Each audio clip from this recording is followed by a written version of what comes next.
great. I see people are still dialing in, and that's completely fine. You can continue to dial in, but we're going to go ahead and get started here. So thank you just all so much today for joining us to learn about how to begin or continue engaging in one-on-one mentoring in a virtual world. I'm Ashley Zofer. I lead external relations and strategic brand engagement at STEM Connector, and I am also the director of Million Women Mentors. So I'm going to start, as we always do these days, by just saying that I hope you are safe and healthy. I know we're in very tumultuous times. We here at STEM Connector and Million Women Mentors are here to provide what guidance we can to help you navigate some of these challenges that are in the world around us through mentoring, diversity, building cultures of inclusion, through a social distancing period. And that's what we're here to continue doing today. So we have had several webinars throughout this pandemic that focused on ways to keep up with volunteer and employee engagement. But this one is specifically going to focus on how you can engage with a mentee virtually. So to give you some strategies and some better understanding around what you can really do to keep those mentoring relationships engaged, even if you can't be in person one-to-one.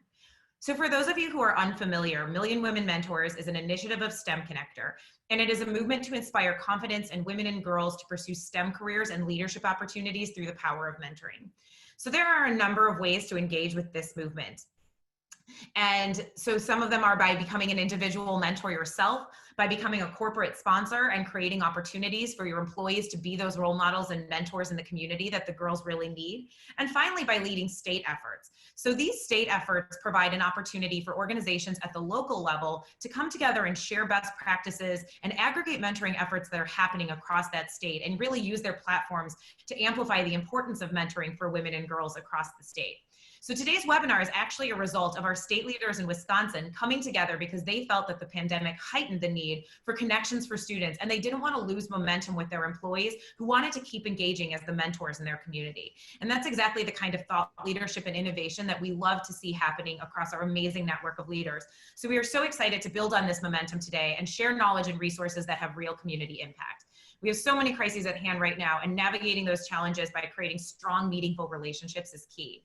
So just some logistical notes, this conversation will be recorded, and we will share the slides following the webinar so that you can revisit or share with your networks as desired. We obviously want this important message to spread as far as possible. Then also just throughout the conversation, if you have any technical questions or questions for the panelists, you can use the chat feature. We will be monitoring it throughout the conversation just to answer any specific questions we can right away. And then when we open it up for Q&A, you will be able to use both the chat feature or the raise hand feature. If you have something that you would prefer to verbalize instead of typing out, we will be monitoring and responding to both once we open it up for Q&A. So with that, I'm so excited for today's conversation, and I'm going to go ahead and turn it over to Stacy Zaya of Rockwell Automation to introduce the conversation and share a bit more about the Wisconsin Committee and why this work is so important. Stacy? Great, thank you, Ashley. And thank you to the team at Million Women Mentors and STEM Connector. We really are grateful for everyone for joining us today for what I know is going to be a very insightful and incredibly timely presentation.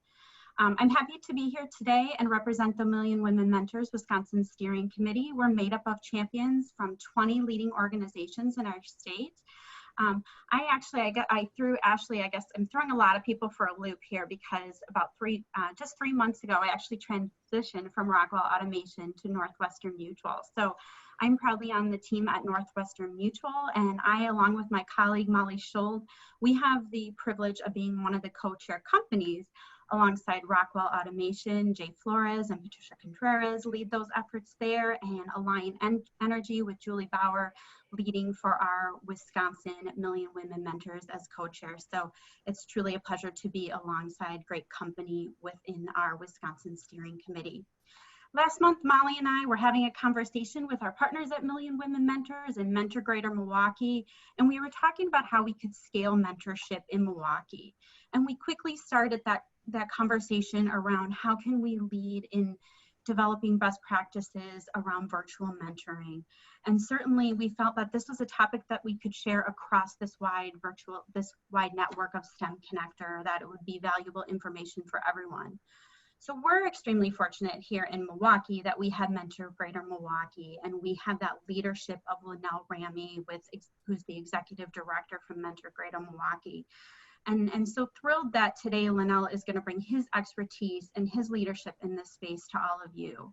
And before I turn it over to Linnell, let me just tell you a little bit about Linnell.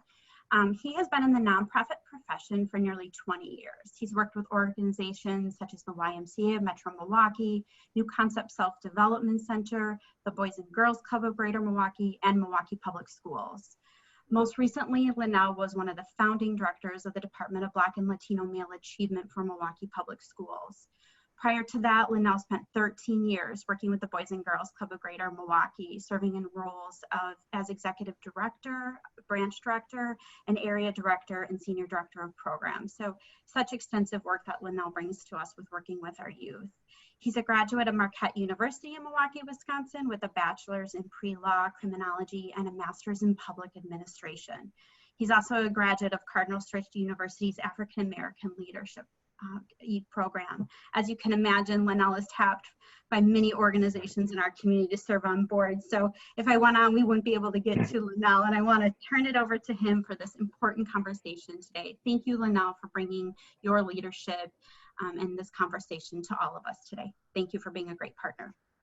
Stacey, thank you so much. Wow, when you hear yourself on paper, you sound very important. So I appreciate it. Thank you guys for having us, to Million Women's Mentors, and for Northwestern Mutual, who are one of our close partners.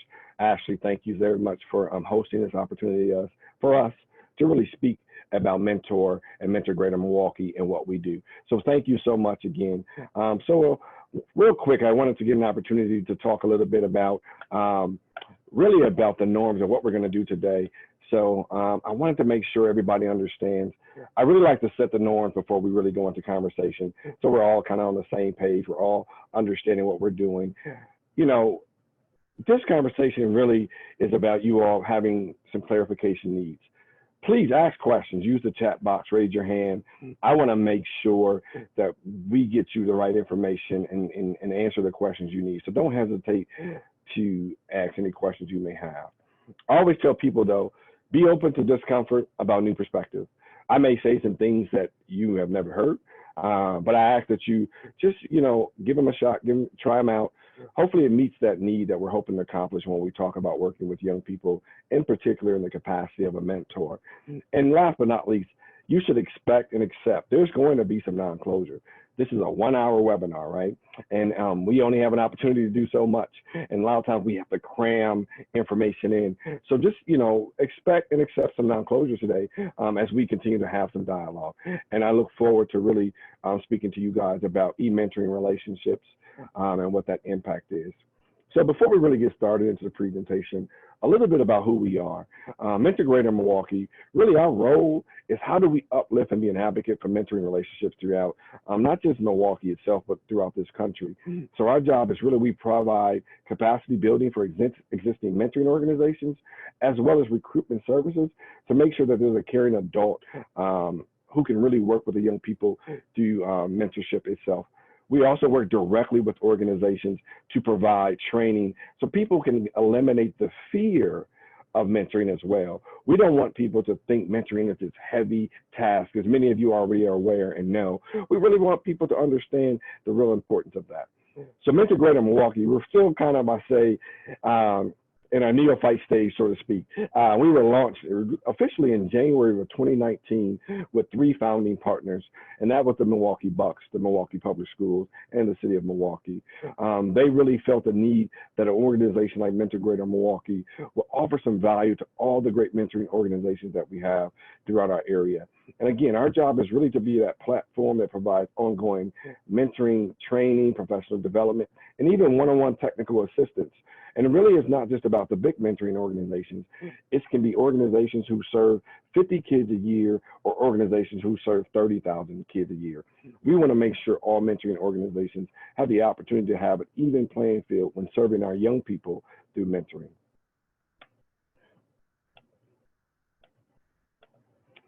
We're a 2-person team. As introduced earlier, I'm the executive director, but we also have Betty Hill. Betty could not be with us today, unfortunately, and if you all will keep her in her prayers, she did lose her mother a couple of days ago. So, we want to make sure she has the right opportunity to grieve and be with her family as well. So before we do anything, before we begin to process and be involved in e-mentoring, I think there's a few things that we want to be aware of. One, we have to first understand cultural competency. the best way to connect with a young person is to know that young person. And so we're going to talk a little bit about what that means and what that looks like. And also we have to start thinking about, we have to prepare for mentoring by preparing for the youth you serve. Your young person that you may be matched with, your young person that you might be connected with and assigned to, you need to learn as much about them as possible. Because being able to establish a good relationship, even in e-mentoring, requires the knowledge of us as adults to be good stewards of that relationship. So there's going to take some opportunities you need to have there. And finally, we have to be able to listen, learn, learn, listen, and then learn some more. We can't assume by the first engagement with our young person, the first time we meet them, we're listening, we've learned some things, and then it stops. We're on a continuing mode of learning when it comes to working with young people. Many of us can raise our hands and say, especially of those who are parents, right? The kid you were when you were 8 years old is not the kid you were when you were 16-year-old. And in some cases, our parents were like, who are you now? What are you doing? What happened to the little baby I remember? That's why it's an ongoing process when you think about mentoring, because our young people are going through things in their life that requires us to continue to listen to them and learn. So we're going to talk about some of that right now and how we can make sure we do that. I have to start with the concept of bias, right? And really what that does and how it can come into mentoring and mentoring relationships. The first thing we talk about, what is implicit or unconscious bias, right? This is where we have things that we do, whether it's responses, whether it's a narrative, whether it's even in a conversation that happens sometimes not even within our awareness. Now, let's be very honest. This can be a direct contradiction of your own personal beliefs and values. Doesn't make you a bad person. It doesn't tell you you're this person. What it says is you have something that might have been put into you that you didn't even know exists that comes out. So an implicit bias can infer things as far as decision-making in relationships based on something we may have seen, saw, that kind of sat in us. I need everybody to understand that we all have some form of biases that we have either learned or come across or been or even said, right? That's something where we need to go back to listen, learning, and listening some more, right? Or learning, listening, and learn some more. You have to understand it's an ongoing transformation, even with us as adults, all right? Now, when we start to transition to or see explicit bias, this person is very clear about what he or she is feeling. They're very clear about their attitudes. They're very, very clear of their behaviors and things they are doing and what they're saying. This type of bias at the conscious level is very declarative and has some memory and choice of words that we use to put it out there. We've seen conscious bias act out in overt negative behaviors, and that's where we get offended. That's where we have to have a conversation about this is not acceptable. This is where we have to make sure that we are speaking out when we see those biases, because at the end of the day, no one is bias free. And we all make unquestioned assumptions, but these biases can lead to discrimination. So the belief in those biases is an act of discrimination. When you're a mentor, part of your responsibility is not only to check your own biases, but have conversations about biases. Because when it translates to e-mentoring, when it translates to virtual spaces, sometimes the things we type, the things we text can have a meaning to us based on something negative to someone else. So very important to understanding the implicit biases and the explicit biases and speaking to those and how we can learn from one another. Because again, discrimination is an action based on that belief of that bias. We want to make sure in our conversation with our young people, when we're mentoring them, that we're explicitly talking about that and being aware of the impact that biases have in our conversation. And I hope everyone understands that and sees that and not run away from the fact that says, hey, I'm not biased or I don't have biases. We all do. None of us is bias free in certain situations. It's when we have the reality check for ourselves. Or like I say, or my mother used to say to me, a come to Jesus meeting with ourselves when you look into the mirror to have that conversation. Now, there are 5 elements of cultural competency that we really want to be able to talk about. And I think it's very important to be aware that when you see these elements, try to reflect on where you are. all right? And make sure that, you know, there's an understanding that you have, so you're knowing how to move towards cultural competency. First, you have to acknowledge there's cultural differences. You have to acknowledge that there is a difference from you and another individual. That's okay, right? I tell people all the time, the expression "I don't see color" is something we don't like to hear or we don't say because it exists. That's okay. Acknowledge little things like that. That's quite okay in your mind to know, okay, these are differences. Because what you start to do is you have to then process what your own culture is so you know how to differentiate, right? Because part of learning and understanding who you are as a person, part of understanding your own culture allows you to dig deeper on both sides of the fence, right? You want to be able to say, here's who I am. Here's where I'm from. This is part of my culture. This is part of what we've done in my family for years. I say that because, I'll give you an example. There was a gentleman I worked with. This gentleman was from California. He's a Latino brother, and we work very closely together. And he talks about growing up in a house where the culture would be when he played outside for a long time, he would become darker as a Latino. He would come in the house, and his family, in some cases, would tell him, you have to sit in the corner. You're too dark right now. There was a culture that his family believed that he had to unlearn, unpack what was good for him to know about his culture. So sometimes, though it's a negative thing about our culture, it's fine to understand it so you can unpack it in yourself, so you make sure you don't transfer that onto somebody else, in particular, the youth that we serve. The one of the most important part, I believe, in the elements of cultural competency is engaging in a self-assessment. You have to look in the mirror to understand who you are, where you are, what have you learned, what are your biases, what do you know about your culture, what do you know about others' cultures and those differences, so you can effectively, again, mentor a young person.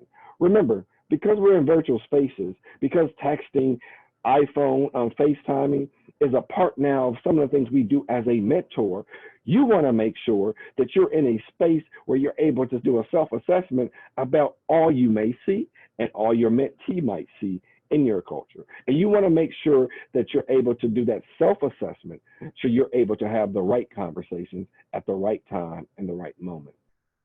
And with that, you have to acquire cultural knowledge and skills. You have to be willing to learn. You have to be willing to be open enough to have a discussion around cultural things that you're not familiar with, in particular with your mentee. The power of being able to transfer information, say virtually now, to your mentee that's culturally safe and is in a safe space for your mentee allows that relationship to grow and develop. But you have to do some of that legwork. You have to acquire that right knowledge and the right skills and able to make sure you're in this bubble of cultural knowledge. And then finally, understand and view behaviors of self and others within a cultural context. What that really means is, say, when you see a behavior happen, understand it may come from a space of cultural upbringing, cultural knowledge for the other person. Sometimes there's levels of disrespect that people perceive as happening because something that someone has grown that's part of their culture. We have to understand that we can't always take things personal. We can't always take things in a way that happen that's outside of the realm of a cultural context because we're seeing that behavior different, right? So important to understand that. I joke all the time. I call myself, I am part of the hip hop culture, always have been. I tell people jokingly, even my kids, I'm a father of 8, grandfather of 3, that I was a b-boy, I was a dancer. But growing up, my dad didn't look at hip hop culture as something that he understood. I remember a time where I used to be so deep into it, I kept the breakdancing cardboard in the garage. And my dad used to be like, why do you have this in there? And I'd be like, Dad, that's what we do. That's a part of the hip hop. That was the culture of hip hop. He used to just throw jokes and say, you're going to break your neck. You're going to be spinning on your head, because he didn't understand the behaviors that came with that culture. And we have to talk about it. You have to be able to do that and understand that dialogue, communication, and behaviors is sometimes rooted in a cultural context with your mentee. That's just important to understand and know. And please understand that this is a circular motion. This is a continuum of knowing, learning, growing. We have to always continue. Some of us, right now, we're living in a liberation movement. We're living in a situation right now where our young people, black and white, are involved in transforming our country. In that alone, there's some different cultural dynamics. You have to continue to acknowledge some things that you may not understand from that context, and then acquire the right knowledge and skills to be able to communicate with your mentee.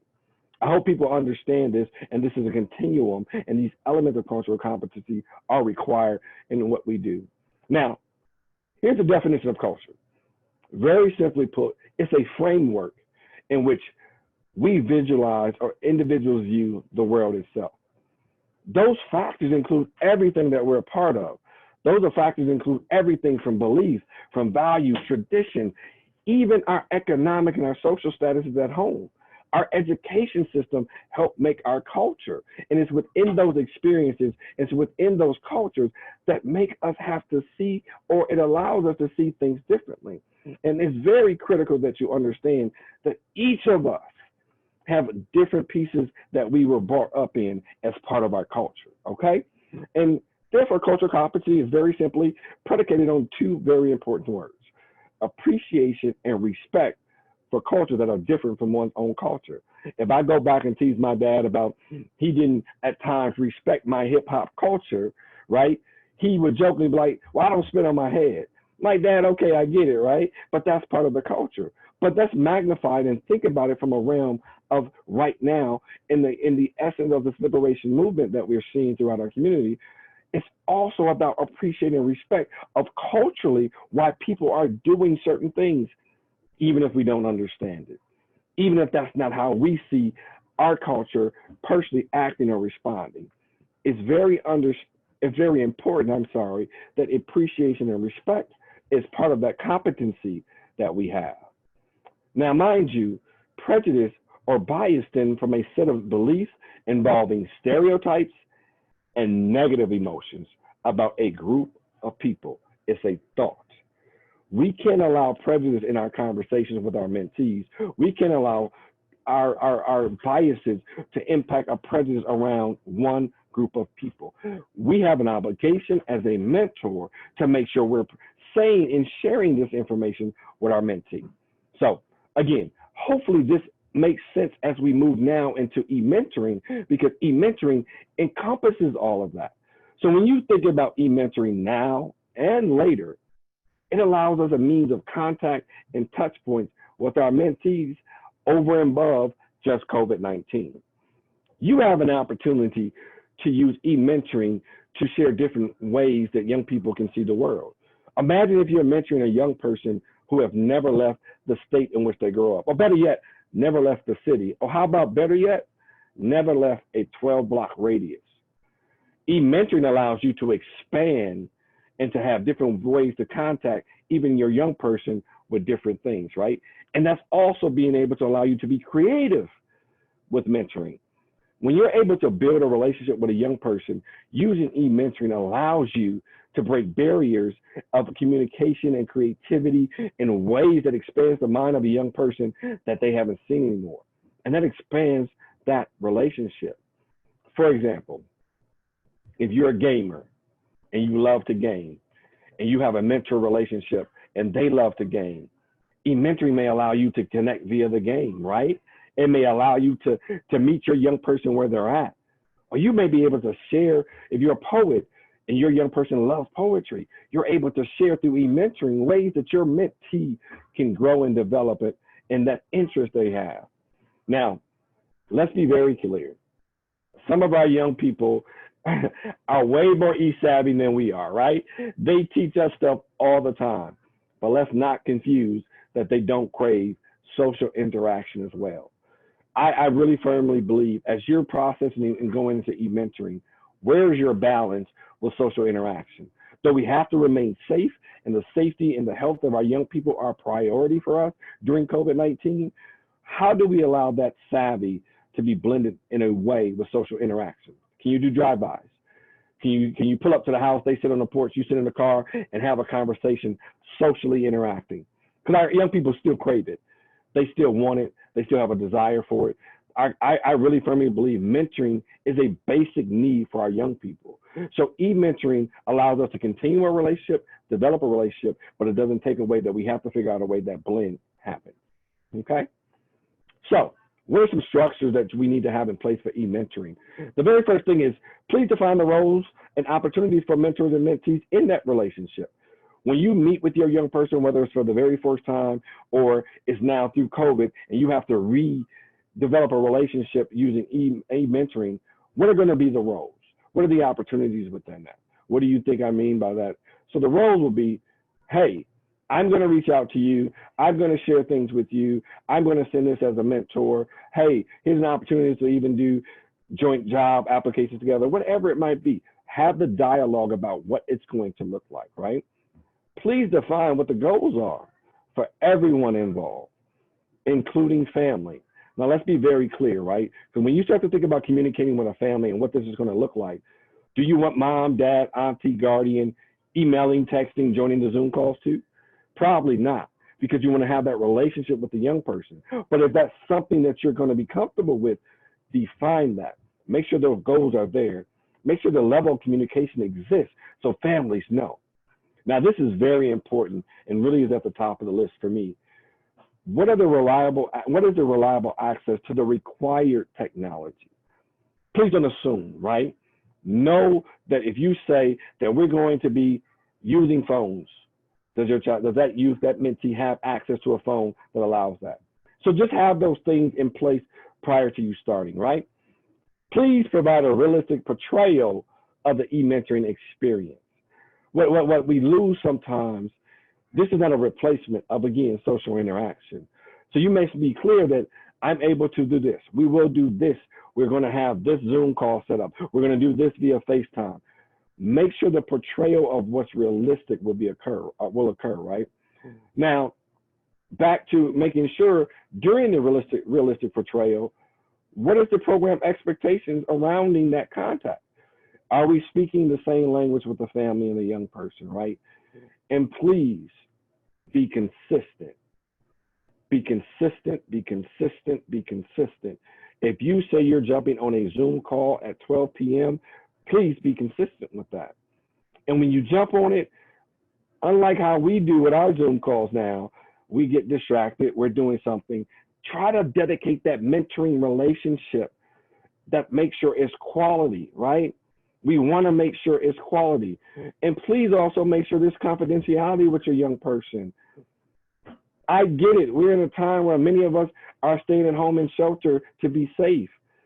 But is your mentee comfortable with your family members knowing that you're mentoring them? That may take time. So please understand that that's part of the process, right? Just things to know, things that you want to be privy to when you're thinking about things to know with e-mentoring, right?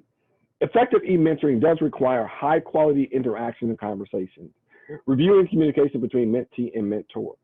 When you're involved like this in this space, just like I don't want to give a presentation where you all are going, this is not high quality, this is not good, it's dark. Like that same thought process needs to happen when you're working with your young person, right? I think about right now, I have several relationships with still some young men that I've worked with. And what I see is that I don't want to just jump on a FaceTime with them, a Facebook Messenger call with them, and just be rambling. I want some quality around that interaction. I want those conversations to be not only genuine, but they should really meet those young people where they are. It's very, I think, important, and I think it's very critical when we're thinking about the totality of mentoring. Quality has to remain very high. And that's very important when you're thinking about you're doing e-mentoring. Also, you got to understand that it needs to continue and remain a safe space to have open and honest conversations. The one great thing about a great mentoring relationship is most mentees, if not all mentees, feel with their mentor that it is a safe space to have dialogue. You can't allow mentoring, e-mentoring virtually spaces to eliminate that.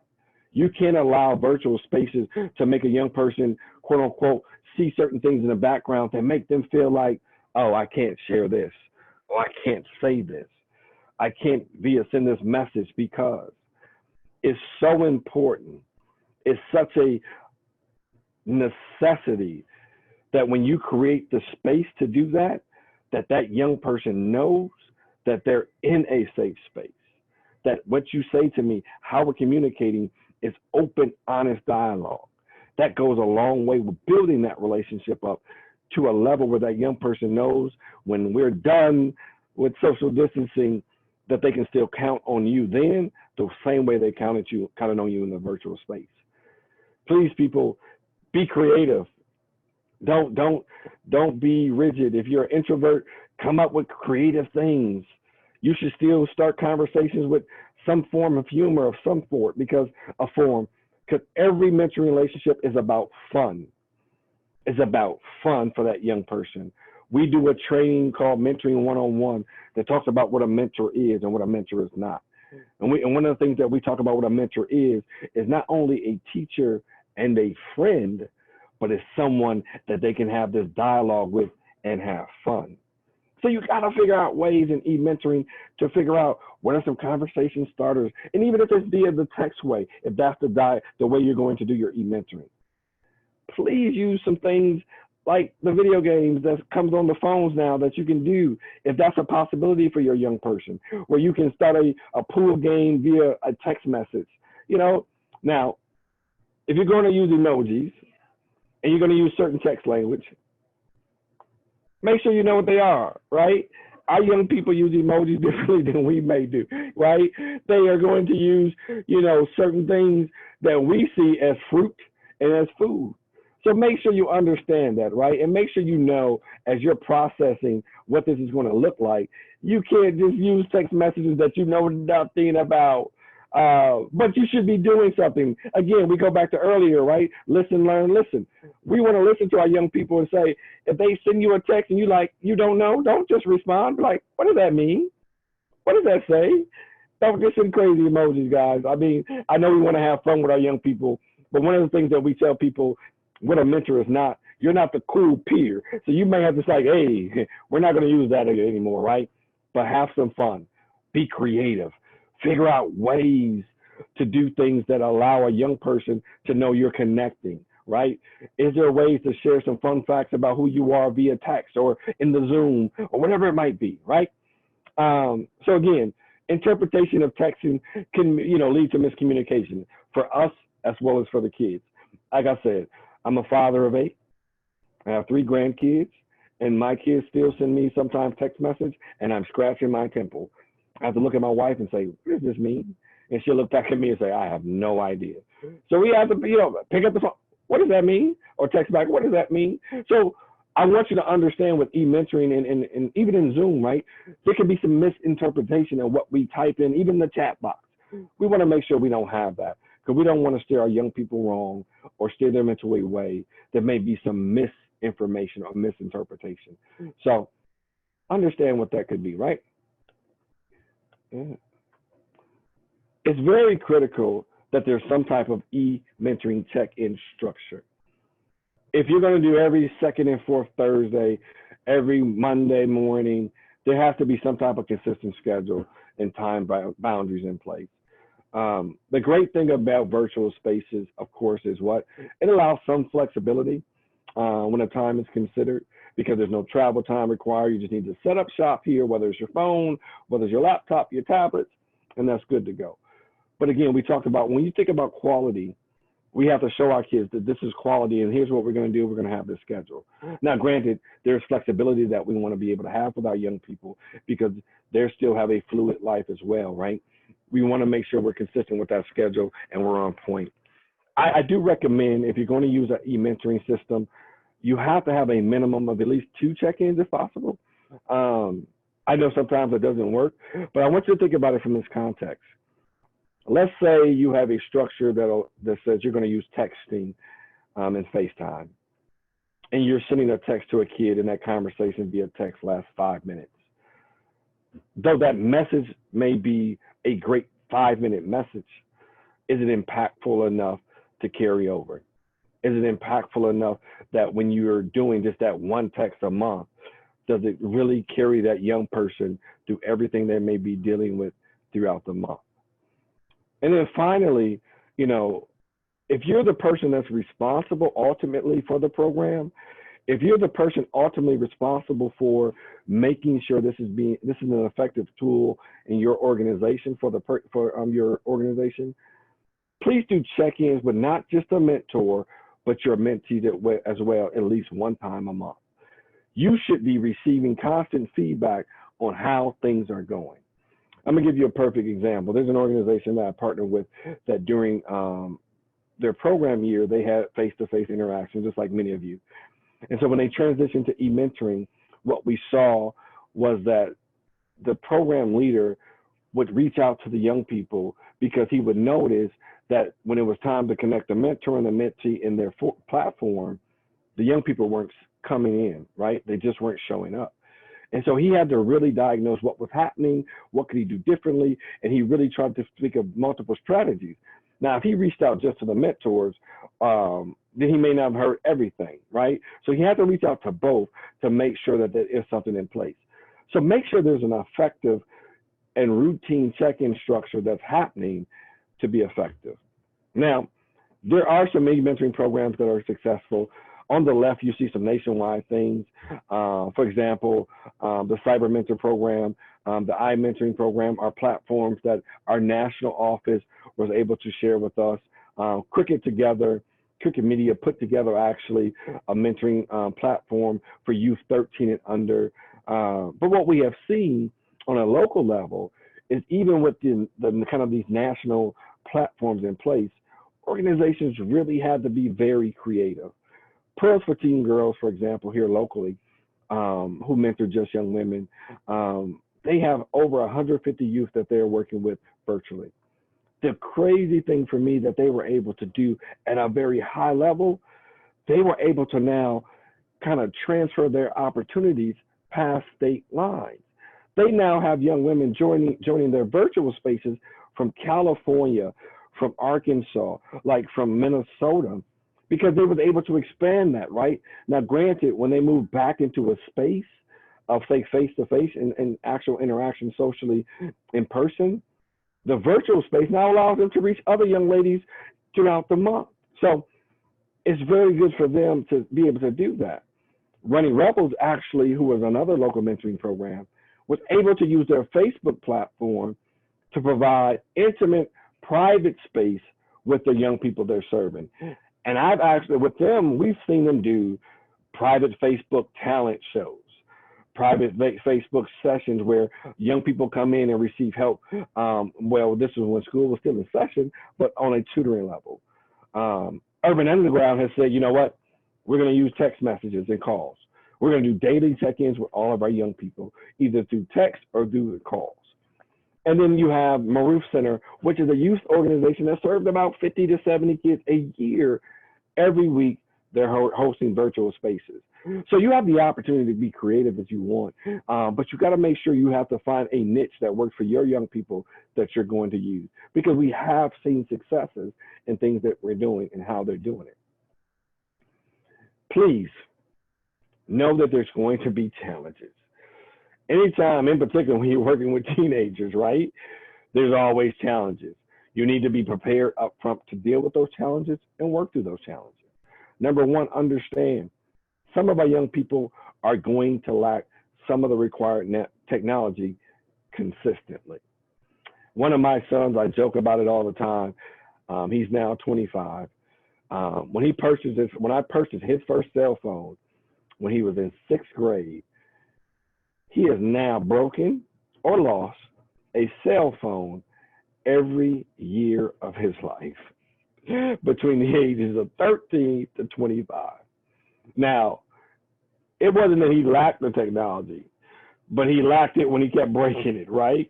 So know that some of our young people, data plans may change. Some of our young people, quote unquote, may not have phones that can text consistently. And we need to understand that and respect that. And we need to know going in, don't create a platform that doesn't meet your young people where they are. You have to do the work as the adult to make sure that they have the right tools in place. The other thing during this COVID in particular is some of our young people are essential workers. They are the Walmarts, the Walgreens, the fast food restaurants. They are still doing that work. So make sure their work schedule doesn't impact what you want to provide them, right?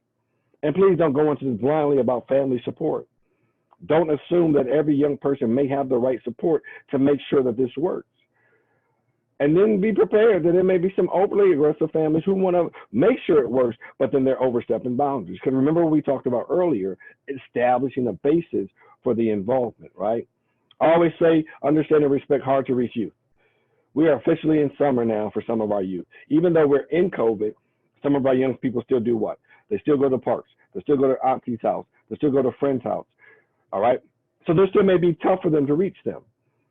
You got to be prepared for that. Have a conversation about that. What are your workarounds? How are you going to meet them where they are? Right. You got to be prepared for that. And please understand, our young people in some cases have been on summer vacation for almost 12 weeks already. Their sleep schedule is off. They will stay up on social media, video games, 3, 4, 5 o'clock in the morning, and then sleep till 5 p.m. to 6 p.m. You're going to have those issues, and you're going to miss some sessions with our young people. That's just going to happen, right? Don't chalk that up as lack of motivation all the time. Chalk that up as simply them being teenagers sometimes. Got to talk about it, though. You got to have conversations about it, though. You got to be prepared to how you're going to work with it, right? We have young people, for example, that were part of a mentoring program that I work with MPS. And we had an 11 a.m. start time.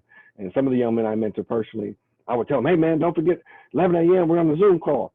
Mr. Linnell, see you there, got you. Guess what happened at 11 o'clock? Oh, Mr. Linnell, I overslept, my bad. What time is the next one? 11 o'clock. So you need to know that, right? You got to understand young people. So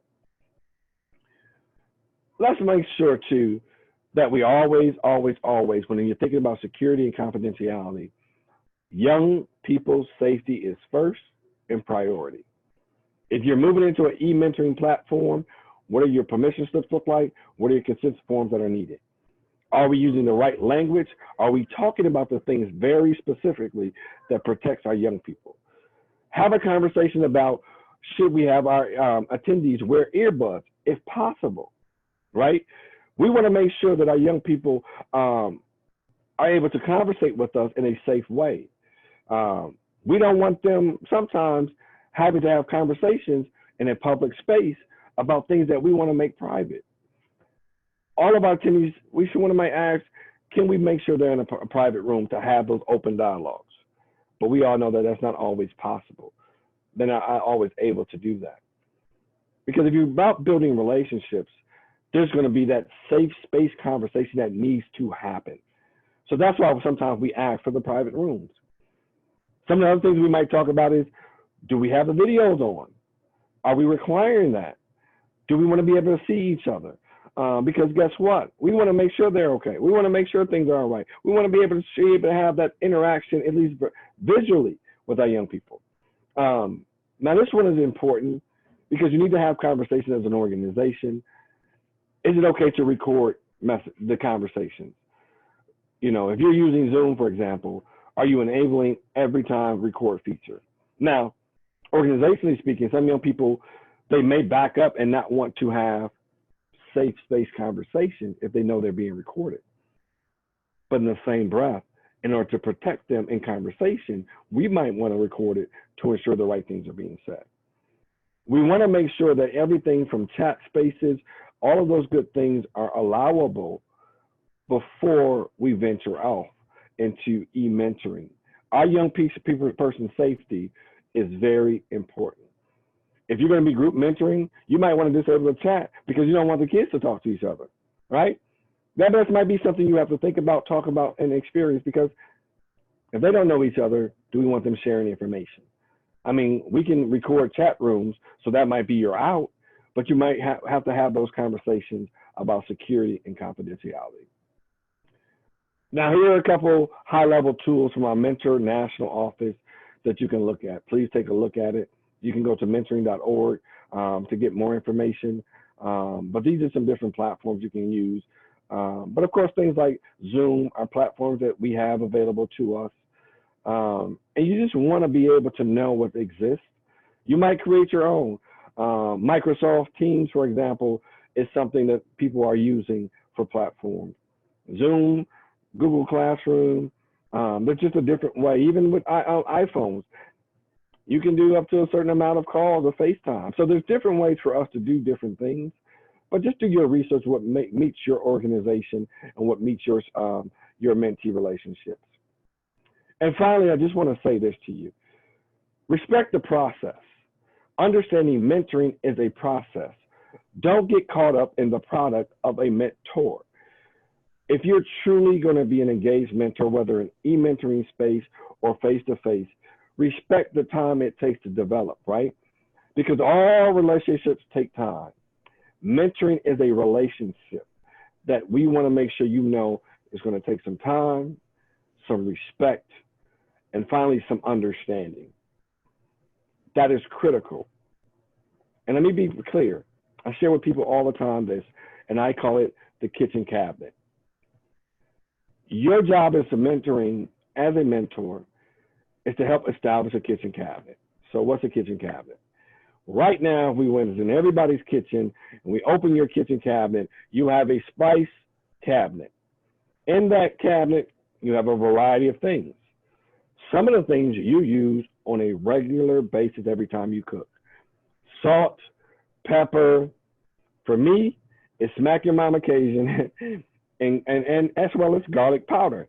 I use that a little bit on everything. But in your back of your cabinet, you have things you use periodically. Cumin, vanilla extract, things like that, right? Nutmeg. You pull those out for special meals sometimes. That's what mentoring is. As you're developing the relationship, you might be the salt, the pepper, the smack your mama Cajun that your mentee will reach out forever. But then there's times where you may be the nutmeg in the back, where your mentee is going to reach out to you in that moment in time when they need your advice and your opinion.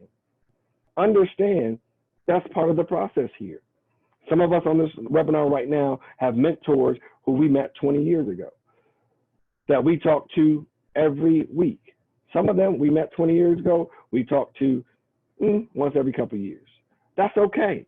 That's the importance of mentoring, and that's why we want that to happen. And with e-mentoring, we can expand the opportunity to be a part of our young person's life over time. So here's my contact information. We actually work with organizations. We work with companies to help them develop better mentoring programs for their organizations. We help train to eliminate fear of mentoring. So we want to be a thought partner with everybody when it comes to mentoring. So if you like to work with us, feel free to go to our website, which is MilwaukeeMentor.com. That is my email, my cell phone number. And if you want to see more of what we're doing, please follow us on Instagram, Facebook, or Twitter. I'm still learning Twitter, so work with us. I'm more of the Facebook, Instagram person. That's what we do right now. But please feel free to reach out whenever you need to, when we'll go from there. So I'm going to stop there, guys. That's all I have, and I want to definitely take questions and be of support of anything anybody might have. Linnell, I can't even say thank you enough for this amazing presentation. I mean, you were so thorough. You hit every piece of, everything from how to create cultures of inclusion and competency to the very basic tactical ways that we can engage those relationships, which is so important. So cannot even thank you enough. We do have some questions coming in. We are sharing the presentation, so you will be able to revisit this. We will share the slides so that you can share those and revisit them with your networks, see some of those great networks that Linnell mentioned.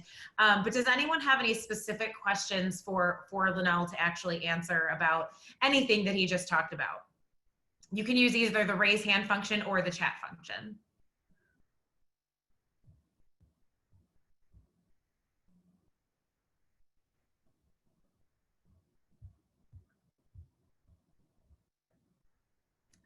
We have one question, Linnell. If you could provide a specific example of moving from an in-person program to online, so something that's been going already in person, but now has to be remote. Can you share an example of that? As far as an organization that I've seen actually move from the in-person into virtual, I will speak to Pearls for Teen Girls specifically. They had to move literally their whole operation because they have a coaching mentoring program. So they've moved every ounce of that into virtual spaces. And again, they were the ones that were able to start seeing young ladies join their organization from other states, because the young women who were participating started to share with people, their family members. And they have, again, started to see 150 plus young women involved, young girls involved in their virtual mentoring space. I hope that answered the question. I hope that helps. That's awesome. Do you have any suggestions for how to foster trust in your mentor that, will be their kitchen cabinet? I think one, and I tell people this all the time, as a mentor, our responsibility is to help guide the young person to become who they want to be, not be a mirror of who we are, or be a mirror, say, of a family member, but be who they want to be. In order to really get relationships to get like that, and to really develop that from a kitchen cabinet aspect, we have to remain consistent. They have to know that we're going to be there when they do reach out. When you can't be the person that says, hey, reach out every time, and then when they do, you take 5 hours to respond. You have to be, even if you're busy, you have to be the person to say, hey, what's going on? Middle of the meeting, I'll reach out here, and then do that. That builds trust, and then that puts into a platform they know they can reach out to you for support down the road. Absolutely. One of the questions that just came in, what are some of the most important qualities to look for when recruiting and vetting your mentors? Wow. I say this, and people who mentor do it because they do it out of the passion of their heart. They want to be there. They want to be, and this is how I look at mentoring. It's someone who's willing to share their story, their life experiences to someone else. And so as you're vetting, you have to make sure that one, someone is coming in not to be a savior, but to be the person that says, hey, I have a story. I would just love to share that, right? It's not about being that one that says, well, I'm going to save. I want to say, no. That's not our job as mentors. Our job is to be that support and that storyteller, that story sharer. So a young person says, wow, you went through that. When I tell young people who I've mentored my story, where I came from, what I did, how I got where I'm at, they connect with their saying, so you struggled a little bit too, huh? So you kind of went through not knowing what you wanted to do in life too, huh? And you're like, yeah, and sometimes I still struggle now, right? And like, so that's how you vet, by making sure your interview question figures out the purpose of what that mentor wants to do, and then making sure your training then gives them the tools needed to do that. Awesome. I think you did talk about this a little bit, who some of those great partners were that you could go to, but do you have any advice for corporate employees who are just looking to e-mentor? How do they go to a connection to find an organization? How do they make that happen? I think one, as you think about organizations to partner with, make sure it aligns with your mission as far as your social responsibility. So as you start to think about, like, for example, if whoever asked that question, you can work with us. We can put you in touch with a number of different mentoring organizations that we have, not just locally, but statewide, that meets kind of where you are with your mission. And I think companies need to understand, right? You want to partner with a mentoring organization that help you expand your mission, and you're meeting their mission. So I think, for example, if you go to MilwaukeeMentor.com, we have something called the Mentoring Connector that lists kind of all of our mentoring organizations that we partner with, and you just make sure you can align it with where your mission is. So. Absolutely. Thank you so much. And then some follow-up for the Pearls for Girls example. So did the guidance come from the nonprofit, or was it on the other end? The guidance really was Pearls for Teen Girls themselves. What they did was, as they were starting to see the need of the young women they were serving, the young girls they were serving, they basically put together that strategy internally to meet the needs of the young people they were mentoring. So it did stem from them directly. Fantastic. Another question just came in. Any specific suggestions on data collection or surveys to improve programming, garner funding, or demonstrate outcomes? And then do students complete them, or and what has worked and what hasn't worked? So there's a lot to that question, but I think it's an important question as well.